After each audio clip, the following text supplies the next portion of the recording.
السلام علیکم۔ آپ سب لوگوں کو مبارکباد ہو کہ رسول اب بھی ہمارے لیے رسول ہیں، ویسے ہی جیسے کہ 1400 سال پہلے تھے محمد رسول اللہ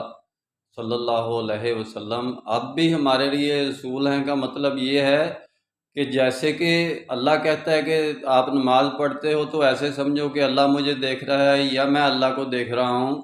اس سے بھی زیادہ مستحکم طریقے سے رسول ہمارے درمیان موجود ہیں اس وقت بھی، یعنی کہ بحیثیت رسول آپ بھی ہمارے لیے ویسے ہی رسول ہیں جیسے 1400 سال پہلے حیات طیبہ میں۔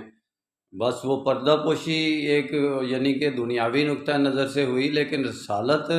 کو کہا جاتا کہ تو آپ کے لیے رسالت باقی رہ گئی ہے، نہیں، بلکہ ہمارے لیے تو یہ کہا گیا ہے کہ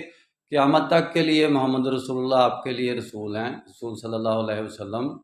اس لیے یہ ہمارے درمیان محمد رسول اللہ صلی اللہ علیہ وسلم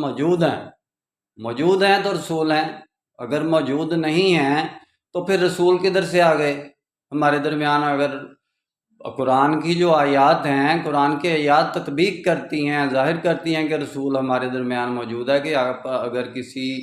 تنازع میں پڑ جاتے ہو، یعنی کہ ڈسپیوٹڈ مسئلے میں پڑ جاتے ہو، حل نہیں ہو رہا، فردوا اللہ و رسول ہی، اللہ اور اس کے رسول کی طرف لٹاؤ، یہ ہمارے لیے آیت ہے کہ نہیں ہے؟ تو ہم رسول کی یہ تو نہیں آیا کہ فردوا اللہ و کتاب ہی، یعنی قرآن کی طرف اور اللہ کی طرف لٹاؤ اس معاملے کو،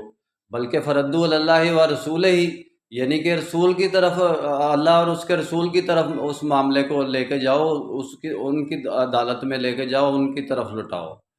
تو کہنے کا مقصد یہ ہے کہ رسول تو بحیثیت رسالت نہیں، بحیثیت رسول بھی ہمارے لیے اب بھی رسول ہیں۔ تو دوسری قرآن کی آیت یہ ظاہر کرتی ہے کہ اب بھی ہمارے لیے رسول ہیں کہ تم اس فلا و ربوں کا مومن، تم اس وقت تک مومن نہیں ہو سکتے کہ جب تک یحکموک فیما شجر بینہم، جب تک کہ اللہ اور اس کے یعنی کہ اس کے رسول کے فیصلے کو جو آپ صلی اللہ علیہ وسلم نے آپ کے بارے میں کر دیا ہے، اسلام کے تمام قوانین، اصول، ضوابط، جن کا فیصلہ ہمارے لیے محمد رسول اللہ صلی اللہ علیہ وسلم نے کر دیا، اس پر ہم یسلم و تسلیمہ نہ ہو جائیں، سر تسلیم خم نہ کر دیں۔ تو یہ تو بالکل یہ ظاہر کرتا ہے دونوں آیات کے رسول ہمارے اندر موجود ہیں اور بحیثیت رسول موجود ہیں، تو ہم اگر انکار کریں گے تو یہ اللہ اور اس کے رسول کی تعلیمات کے خلاف ہے۔